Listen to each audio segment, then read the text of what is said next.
I remember the first time I went into the grocery store without a mask on, I felt exposed. Am I supposed to be doing this? Oh, Um, oh no! I'm going to have to start brushing my teeth again. No, sorry. exactly. Got to buy those mints.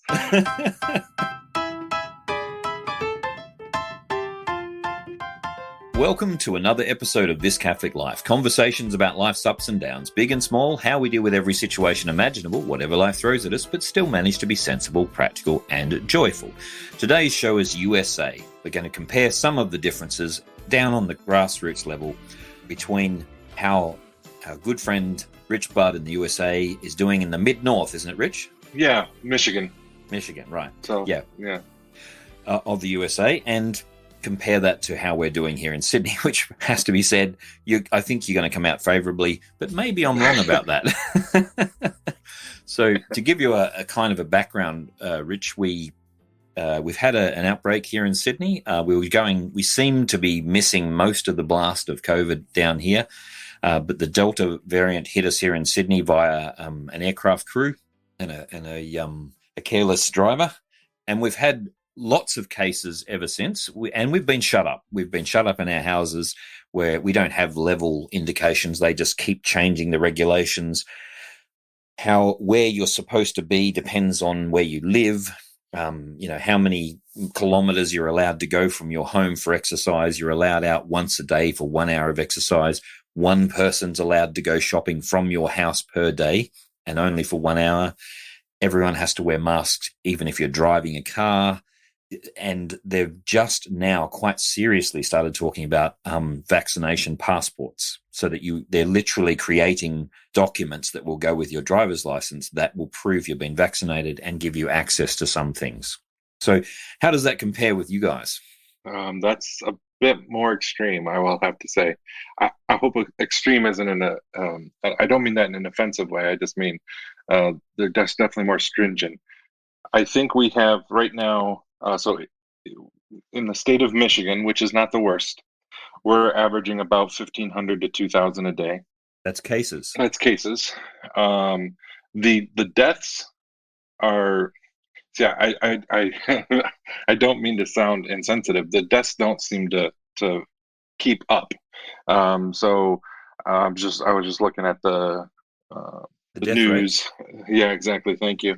And we had 19 deaths. Right. So 1,500 cases, but 19 deaths. Off the top of my head, I can't That's tell in you what one the day, though, percentage isn't is. it? That's in one day. So Yeah. that is a lot.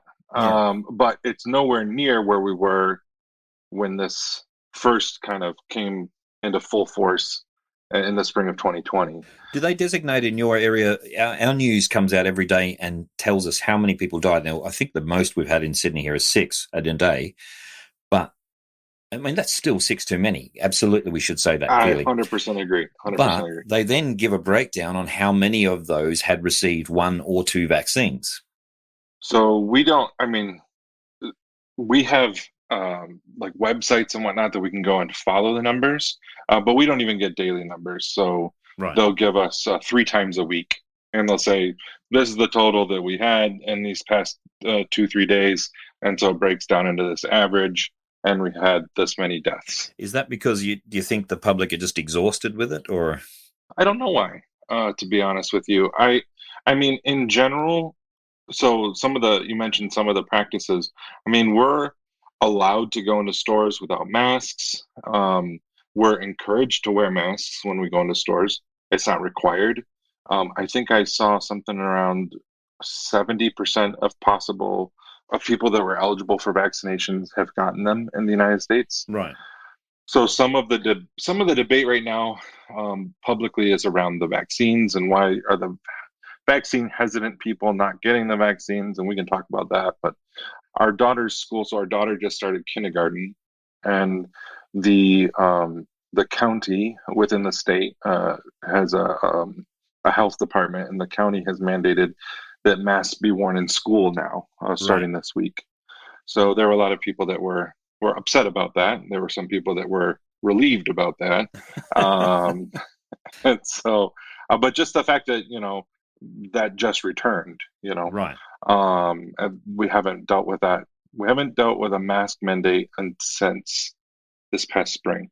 How much of it is? I mean, I would imagine the US is a much more litigious society than Australia so far.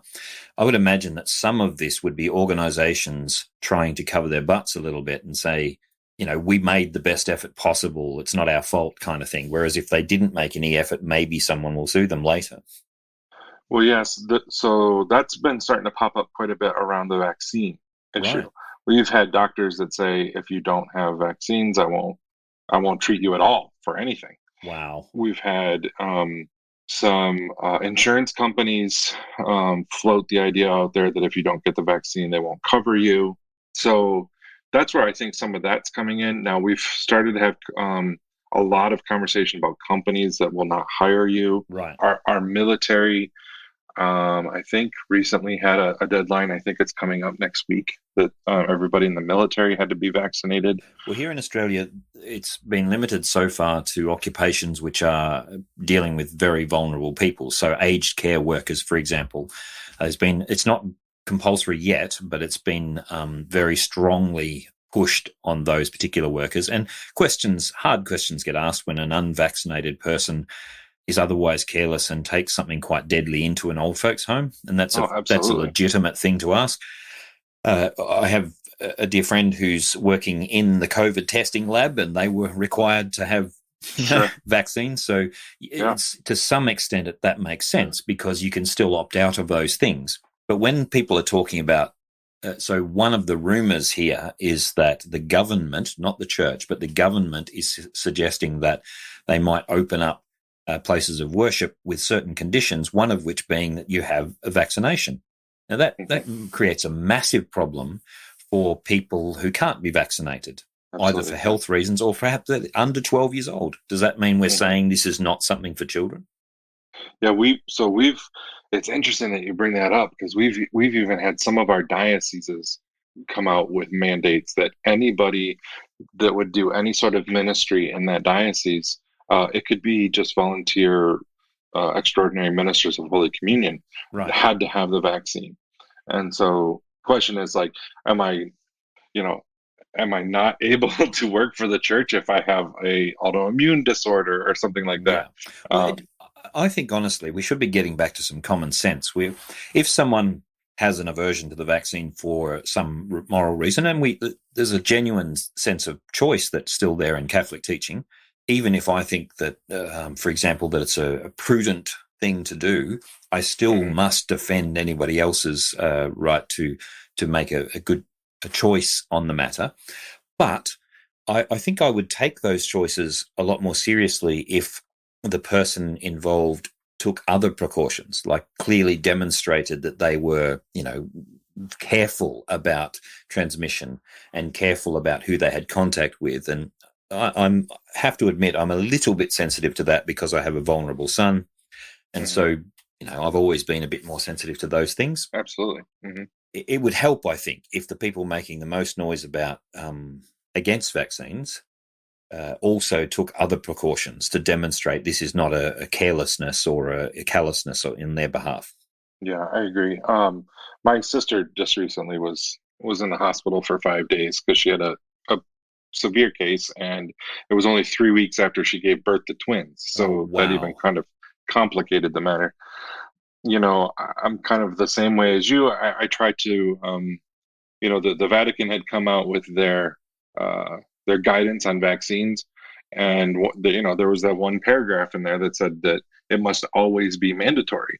And so one of my questions is if every aspect of your life is requiring it, whether or not it's the church or your employment or whatnot, then how voluntary is it actually? Just to be clear, sorry, the Vatican advice said that it must always be voluntary, didn't it? Yes. Okay, good. But they had the bit about if one were to choose not to be vaccinated, as you said, they would have to take other precautions to make sure that they don't spread the disease. This is an act of love, right?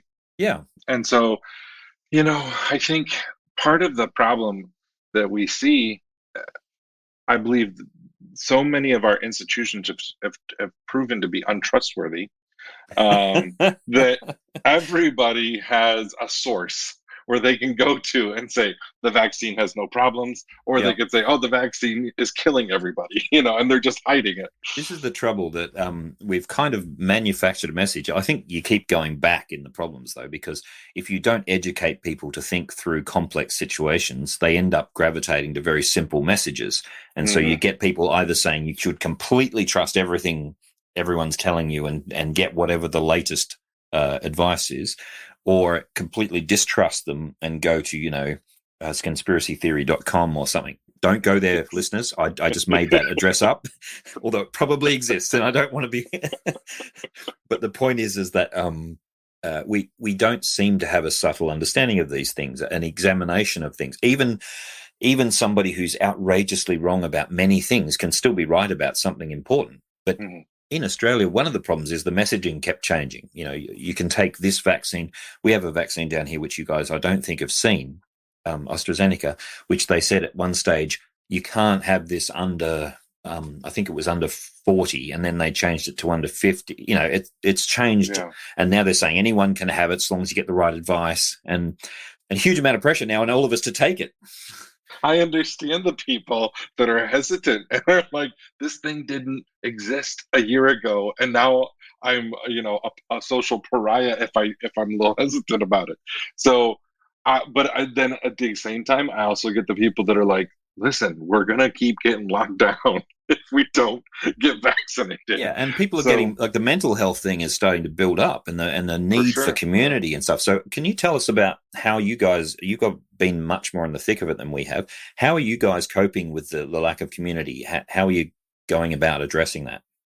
Well, you know, um, in a lot of ways, I would kind of challenge a little bit to say that we're in the thick of it because even though our numbers are more, we're tending not to, we're just acting as if it's not a big problem, you know.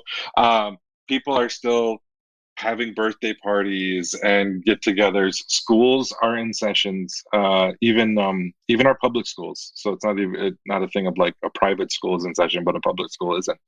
Now, there has been some talk about closing down, but I would say for the past 6 months, life has been normal, with the new normal, right? So still have masks around and things like that. But I think there was a period of time when we first kind of came out of quarantine where everybody still kind of looked at each other with suspicion. I remember the first time I went into the grocery store without a mask on, I felt exposed. Am I supposed to be doing this? Oh, Um, oh no! I'm going to have to start brushing my teeth again. No, sorry. exactly. Got to buy those mints. Um, but I remember just the first time we visited my parents. We wanted to keep the kids separate, just wave at grandma and grandpa from across the yard. And my parents were like, yeah, right. Yeah, And no, so we're, no. we're, we're giving our grandchildren a hug. Yep. And I just felt on pins and needles the whole time that we were there for the visit. But you It's kind of get past that first, moment and it starts to come back. it is a fear thing, isn't it? We're actually now fearful Yeah. of each other in a way that's unhealthy. Hmm. Having said that, I mean, here in Sydney, we've got much tighter restrictions, and we've just had a great big win and an answer to prayer that my son can, in fact, go ahead and get married on the date that he'd set. But we're only Okay. allowed 5 guests, Oh, yeah. and masks, and everyone has to be vaccinated. There's all kinds of restrictions on it, but at least the sacrament of marriage goes ahead, and that's a wonderful thing. Exactly. Yeah. But there've been people, there's quite serious fines for people, and they can police can close businesses on the spot if they're not complying to COVID regulations. So it's quite a strong shutdown here, and that has its toll on everybody. What about your media? I mean, from our perception over here, it seems as if you're very polarized. Like if you watch particular news, you're on one, you get a whole one message, and then you get the other message. Is there any kind of balance there, or is it actually as extreme as that? I wish there was. That's why I said that you don't know who to trust anymore because it doesn't seem like anybody is actually trying to find the middle way or trying to think critically of these things. Or even think charitably about people who think differently? Exactly. It's the two camps have formed and people just double down, and so When there's an argument, even a good faith argument, people just turn to their camp as the evidence, and the interlocutor does not hold that as valid evidence. So everybody comes to a stalemate. It strikes me, Rich, that when I first became a Catholic, it strikes me that when they had these Protestant Catholic debates, it was a similar thing.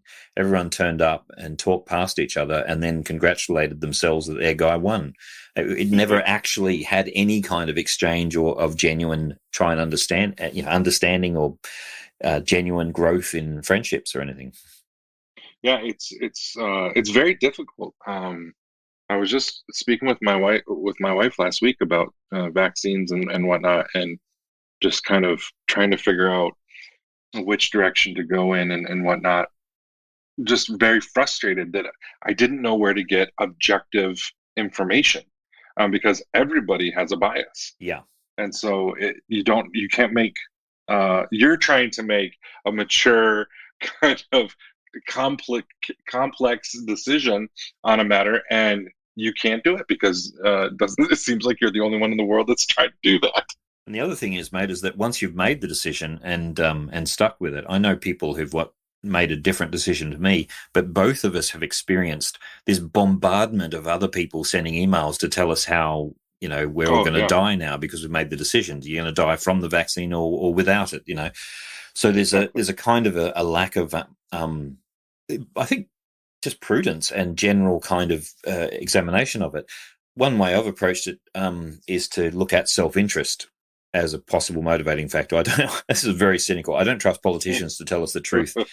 And I'm not terribly likely to trust big companies to tell us the truth unless it's in their very clear self-interest. Mm-hmm. This is a probably $1 trillion market. If we're going to be vaccinating the world for a couple of years, they don't want to blot 7 billion people. Yeah, they're not going to blot their copybook by just fibbing on one or two little things here or there. They want to be in the game for this next little while. And when you look at the reporting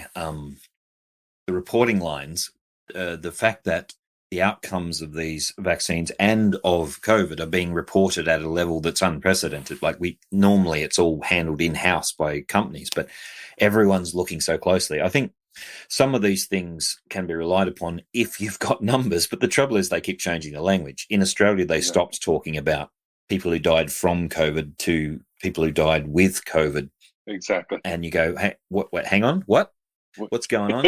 And of course it's a very careful way of acknowledging that every death is complex. There's all sorts of things going on. Sure. And that means you can't just use a figure and go, look, here's the answer. You have to actually think harder. Yeah, because somebody could die from a heart attack, not necessarily from COVID. Yep. But COVID could have put more stress on the heart, which led to the heart attack. So it's difficult to just come up with simple information, and that's what people want. And if it isn't simple, people will come up with the excuse that that's just they're trying to manipulate the information. Right? Yeah, but I mean, like, let's say Grandpa's got a bad heart and he has a minor car accident. And you say, well, the car accident didn't kill him, his heart did. You go, yeah, but probably let's avoid the car accident, shall we? Like, if we can. Is he still dying on this day? Let's be gentle with Grandpa if we can possibly imagine a way to do so. Yeah, exactly. What about, so you're talking about community and there's a kind of an aversion to coming out, but is there any projection, like are your public health figures or anyone trying to tell you this is the way out, or you're just kind of living with it? From time to time, you'll hear a public health official kind of give advice on how you should be interacting. And it's so extreme, at least to American ears, I don't know the rest of the world, that we just kind of laugh and go, look at this guy, because they'll say, I'll give you an example, that parents should wear masks around their children at home. What? Because their children haven't been vaccinated. Okay, so you validated my reaction. Because I go, what are you talking about, dude? Like, who's going to actually do that? Just build little glass bubbles in your house, honestly. Just be done with it. Well, and that's where I start to sympathize a bit with kind of the far right, who may be accused of taking a bit of a callous approach. But it's like, listen, death is a part of life. Yeah. and you can't avoid it every single place you go. I'm not going to have my relationship with my child, you know, uh, Yeah. handicapped. I'd go with that argument until they say my child's playing in the middle of the highway and I really want to be with my child. So I'll go out and play with them in the middle of the highway. Well, maybe we'll Well, move ourselves over here where it's less dangerous. exactly, Then we can play for together. sure. So, in other words, finding ways to both be human and humane to each other 100%. that Yes. which do not unnecessarily add to the risks involved. Mm-hmm. It's kind Yeah, of, yeah, yeah. that common sense approach. Has it changed anything about the way you guys, I don't know, I'm just reaching here, cook or do church or, have community gatherings, that kind of thing? There's some things in church that have not yet come back. Things that it's funny, the things that have come back and haven't. The holy water fonts have come back, so everybody's dipping their hand in the holy water. Right. Um, but the sign of peace, shaking hands, has not come back. I'm okay with that. Oh, I'm completely fine with that. Nothing theological at all. I'm just an introvert. Hey, take it easy. I'm the exact same way. I'll wave at you across the aisle. You know, what else?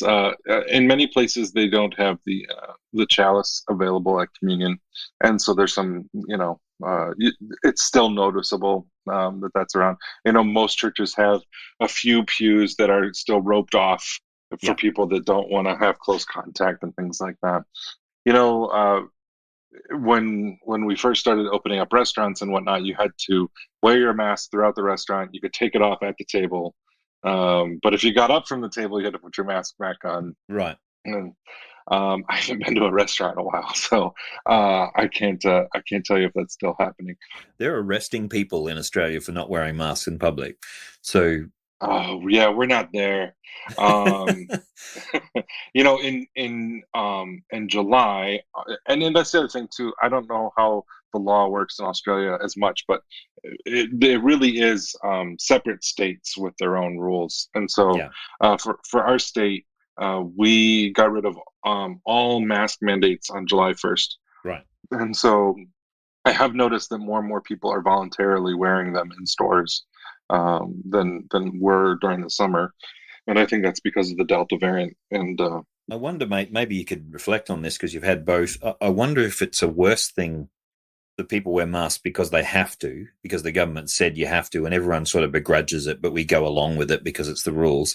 Or we get to the point where everyone's wearing them because they're terrified of what happens if they don't. or people wear them, out of a sense of um, charity or obligation or duty to their fellow man. When Yep. there's another reason why that could happen, I think there was a sense of solidarity in 2020, in that first half of 2020, that like, hey, we're all sticking together, we're going to do this, we'll take the hit right now. Well, it'll be super awkward. I'll have to ask you to repeat yourself 3 times because I can't hear you beyond your mask. um, uh, but I think there's a certain amount of virtue about that, where Right. that virtue of solidarity, that I'm willing to let my life be affected for the sake of the common good. Yeah. So I think that fear is not absolutely a bad thing. I mean, I think fear is a gift from God. Otherwise, we would go playing with lions and tigers, right? so, so I think a certain amount of fear is not a bad thing. I kind of roll my eyes at the bumper stickers that say "faith over fear." I'm like, okay, number one, you don't understand faith. Yes. Yes. There is a sin called presumption. But So, also the fear thing. I mean, the two sins against the two errors with regards to fear is one to be paralyzed by fear, and on the exactly. other end of it is to be reckless. So Yeah, so you could take it too far for sure. yeah. And you mentioned people having to wear masks in their cars. Over here, that's a bit of a joke. And when somebody sees somebody wearing a mask by themselves in the car, they're like, "What is up with this guy?" So I don't know if that is paralyzed fear or not, but It's more that the trouble is here is that people are still, we're Aussies, we take the rules pretty casually as a rule. yeah, And so when they say you only have to wear a mask if you're going into the shops, Then the cops catch someone outside with a mask, and he says, I was just going for a drive, and, I had to get out to post a letter, and it's all okay. So they've made the rules much stricter so that they can chase people down. The trouble is that conscientious people who believe you should obey the law end up, doing more than's necessary because some nitwit is still wearing his mask on his ear, and saying, I'm wearing a mask, what's your problem? Oh, you have those too. No, you don't have a monopoly on those. You just really like to put them on TV and broadcast them. Exactly. We like to show the world how idiotic we are. Yeah, I get that. We tend to be not casual about the rules. We tend to get angry about the rules. And so we either flaunt it. The really brazen among us will in the midst of a mandate, we'll still go out without the mask and challenge intervention. Yep. I don't know that we've gotten to the point where people are getting arrested or fined. We've had people removed from stores and things like that, but I don't think we ever got to that level where there were fines levied. Yeah, at least they're not stockpiling toilet paper here anymore. Oh, thank God. That was insane. My goodness. In a local supermarket, there were two ladies who came to blows, and that was about as bad as it got. So thankfully, that was as bad as it got. But anyway. Do you have these big warehouse stores like Costco? Yep. So people were going and buying pallets full of toilet paper. I'm like, number one, how long do you think this is going to last? Well, I saw a car of this young person who had it wasn't a Mini, but it was like if you got in the back seat of this car, you were going to be squished in normal circumstances. But they had so much toilet paper in there that it was shoved into you could see in the back window, there was all these sort of mangled toilet paper rolls shoved in on the first day of the kind of hoarding happened. And there were other people in the aisle going, I've got nothing. And so this one person's got all the toilet paper they need. Yeah. But anyway. Let's wrap it up there. We've had a bit of fun comparing things. We'll get you back for another episode on comparing much more pleasant things. But right now, that's enough on this particular topic. You can tell us your examples in Australia or the US of some crazy things that have gone on in culture. Or you can continue the conversation by joining Twitter, Instagram, Facebook, or Discord. Find the links on our show notes on the website. Write us a review on iTunes. Remember, this is a uniquely Australian Catholic podcast, and we think that's an idea worth getting behind. We'll be back next week, but that's all for now. Thanks for listening to This Catholic Life.